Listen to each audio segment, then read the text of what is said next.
hech qachon joniga qasd va suiqasd bu ruhiy kasalliklar tufayli sodir bo'lmaydi. Ruhiyatdagi o'zgarishlar bo'lishi mumkin. Aynan ruhiy kasallangan insonlarning hayotga bo'lgan, yashashga bo'lgan ishtiyoqi juda baland bo'ladi.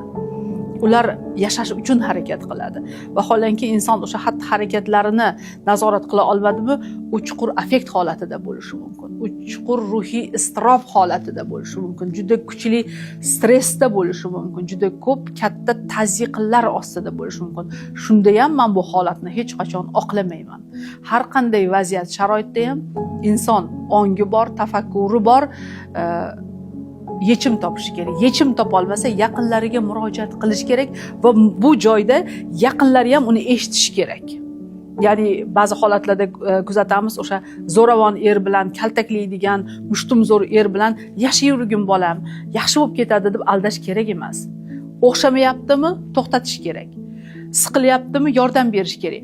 Ruhiyatida muammo bormi? Mutaxassisga olib borish kerak, ko'rsatish kerak. Bizda mana shu hali ham muammo borki, tibbiy savodxonligimiz past. Ya'ni nimaiki bo'ladigan bo'lsa biz mutaxassisga uchramaymiz, o'zimiz ich etimiz yeb mana shu muammoni murakkablashtirib yuraveramiz.